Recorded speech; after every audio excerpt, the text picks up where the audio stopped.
if you go into the land of the stranger, which is exactly what you do when you try out any new endeavor, right? When you start a new job, or when you start a new educational enterprise, or when you start a new relationship, doesn't matter. You're out there in unexplored territory.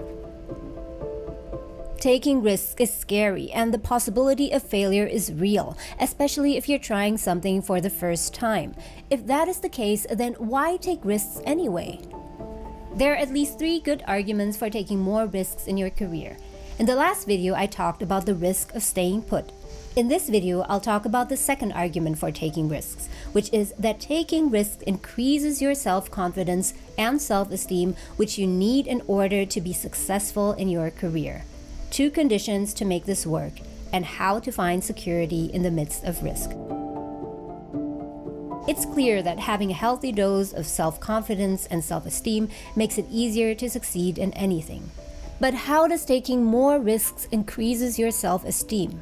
What about all these risks if I go look for a new job? It's like, yeah, absolutely, man. Those are risks, and they're harsh, and no wonder you're avoiding them. The risk is real. Whether you're just changing your job or changing your entire career, there is always a possibility that things don't go as expected, and you might lose something that is precious to you.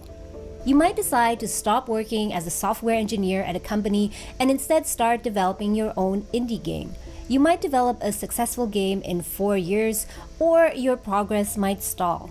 You lose money, you have no income, and you get depressed. If you view the situation as a one-time decision where you can only make one move, then it becomes terrifying indeed. But in reality, there is a series of decisions you can make in the future and correct course with each decision. Let's say you take a risk. You quit your job and start your own thing. 1 year goes by and you feel like you didn't achieve anything. It's not a death sentence. Get ready to take risks by changing the way you do things. Iterate and increase the frequency of trial and error. Each time you encounter a local failure, you might get disheartened. But go on and take risks again. This time you're even smarter and less fearful. But even more important, you're not just less fearful, but more courageous. There's an important difference between simply being less fearful and being more courageous. Because if you get less afraid, it's like, well, the world isn't as dangerous as I thought it was, silly me. If you get braver, that's not what happens. What happens is, yeah, the damn world's just as dangerous as I thought, or maybe it's even more dangerous than I thought, but it turns out that there's something in me that responds to taking that on as a voluntary challenge and grows and thrives as a consequence. Jordan Peterson makes the argument that people thrive as a consequence of taking on voluntary challenges. People become braver as a result of taking on risks proactively. Let's now contrast taking on involuntary challenges versus voluntary challenges. Facing an involuntary challenge would be like just waiting to see who will enter through your door. By taking on a voluntary challenge and with that taking risk, you are doing something to change your lot instead of letting things happen to you. This means that you actively take risk. In fact, taking risk in its most literal sense is active. You take the risk as opposed to just let risk sweep over you. You're opening the door you want to open, fully knowing that there is potential danger behind it. But you trust yourself that you'll be able to face the consequences. You become more courageous. There's no doubt about this. Even the psychophysiological findings are quite clear. If you impose a stressor on 2 groups of people, and on one group the stressor is imposed involuntarily, and on the other group the stressor is picked up voluntarily, the people who pick up the stressor voluntarily use a whole different psychophysiological system to deal with it. They use the system that's associated with approach and challenge, and not the system that's associated with defensive aggression and withdrawal. And the system that is associated with challenge is much more associated with positive emotion and much less associated with negative emotion. It's also much less hard on you, because the defensive posturing system, the prey animal system, man, when that thing kicks in, it's all systems are go for you, the gas is pushed down to the pedals pushed down to the metal, and the brakes are on. You're using future resources that you could be storing for future time right now in the present to ready yourself for emergency. Let's say that you stay in your job as software engineer, although you're dying to develop an indie game. You wait and wait for around 5 years or so for the perfect opportunity to come, which of course never arrives. Instead, what happens is that there's a change in management, which makes your life miserable at work, and you find out that someone else has just made and released a game very similar to the one that you wanted to develop. That can just make you go crazy. You go back and forth thinking about whether to quit your job or not. You're unprepared, indecisive, and scramble trying to catch up. You're in defensive mode. You sink into a negative state, and it can become very difficult to deal with those emotions. On the other hand, let's rewind a few years. If you decide to take on the voluntary challenge, take on the risk of developing a game fully knowing the risks, you approach it with a whole different mindset and feelings. Even though you experience failures on the way, you feel more positive about it because you made the proactive decision. You decided to take the risk. You took on a voluntary challenge. If you can view yourself acting in a courageous and forthright manner and encountering the world and trying to improve your lot and taking risks, in a non-naive way. Now let's zoom into the sentence. Taking risks in a non-naive way. Why does this matter? If you're naive and you move forward, it's like, well, what the hell do you know?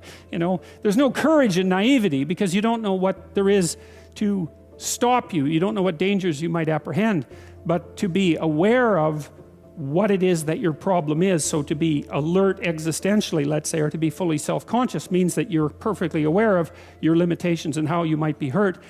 And then to make the decision to move forward into the unknown and the land of the stranger. Anyways, I would say that's one of the secrets to a good life. The important point is that courage grows not simply because you take risks. A fool could take high risks and not get any smarter about life or more courageous. You get more courageous because you've seen yourself capable of taking risks despite being fully aware of the dangers and even though you've experienced loss and failure multiple times. And taking risks is like a muscle that you can train over time. After a few rounds of taking risks, you've got this risk-taking thing down. You know the drill. You've gained trust in yourself that you can deal with failure and loss and that it won't truly harm you. You've gained self-confidence. You know that you're the kind of person who gets back up again, not just once, but multiple times. You're pretty good at dealing with this and feel good about yourself. You've increased your self-esteem, and you've become a different person, a version 2 of yourself. To see yourself as the sort of creature that can do that, is willing to do that on a habitual basis, is also the right kind of tonic for, I hate this word, for your self-esteem. I get why Jordan Peterson doesn't really like the word self-esteem. One of the reasons is, he says, and I fully agree, that there is a necessary reason why a priori you should just feel good about yourself. I guess the concept of self-esteem is oftentimes misused. What I think he means is that by showing to yourself that you are capable of taking non-naive risks, you actually have a real reason to feel good about yourself and view yourself in a positive way. He doesn't explicitly mention self-confidence, but as these two concepts are intrinsically linked together, I believe that regular risk-taking also increases self-confidence. The more often you go through this process of taking risk, failing, facing consequences, getting back up again, applying courage to take risk again, failing again, the more confidence you have in your ability to do this, and it becomes an upward spiral. And this will become one of your features. It is indeed a meta skill, one of the things that you need to achieve success in the long run. So how can you make this happen? How can you turn risk-taking into more courage, into more self-confidence and more self-esteem? And as always, the devil is in the details, and there are two conditions to make this work.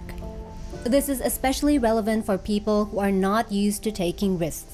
This could be because they are afraid of the outcome or because they portion risk incorrectly so that they only see the options of either going all in or not at all. The first condition is to take calculated risks. There is some work involved in learning how to take risk. It's not just, well, let's just close our eyes and go for that second bachelor's degree in literature. But it's deliberating the possible options and the possible outcomes for each option, breaking down a larger risk into a series of smaller risks. By taking calculated risk, you improve the chance of success. The second condition to make this work is don't stop taking risks after one trial. The other problem that often arises is that people who are not used to taking risks take one step, fail in what they're trying to do, and then decide never to try again. Then it's actually game over. Instead of increased confidence, you'll have less confidence. You'll be more afraid to try out things. You become more and more timid. And that can turn into a downward spiral. If you approach it the wrong way, you will think that all has gone to waste. You're a loser and give up and fail for good. It takes awareness to realize that temporary or local failure is normal. In the beginning, when you're not used to taking risks and have not benefited from increased courage and self-confidence yet, you just gotta take the risk anyway. Still, not in a naive way, but in a calculated way. Look at the probability of success and failure in a cold way. And if now you're thinking, in essence, doesn't that mean that I'll still fail one way or another? Then you're right. And although in theory you understand the benefits of taking more risks, it's still just too scary. If you're still doubtful about whether or not to take risks, then these two insights will change your whole mindset about risk. At least it changed mine. One of the things that's really freeing to understand is that you're screwed no matter what you do. There's no secure path forward. Give it up. It's risk everywhere. You think, oh my God, that's terrible. It's like, yes, except for two things. You can pick your risk. That's the first thing. So you get to pick your poison. That's something. And second, you're a lot tougher than you think. So even though there's risk everywhere, if you confront it forthrightly, what you'll find is that you can actually handle the risk. And that's the security. Let's break this down. This is actually very encouraging. You are not a passive, helpless person, but someone who has the ability to steer and influence the direction of your life by choosing your risk. If there is risk anyway, why not choose your risk? And then at least it will have been your way. The second thing that he talked about is the security lies in being able to face it, in finding that you can actually handle the risk, that you're much stronger than you gave yourself credit for. The security lies not in things turning out the way you want it, but in knowing that you are a human being who is strong enough to deal with shit, and that character will not change regardless of the outcome.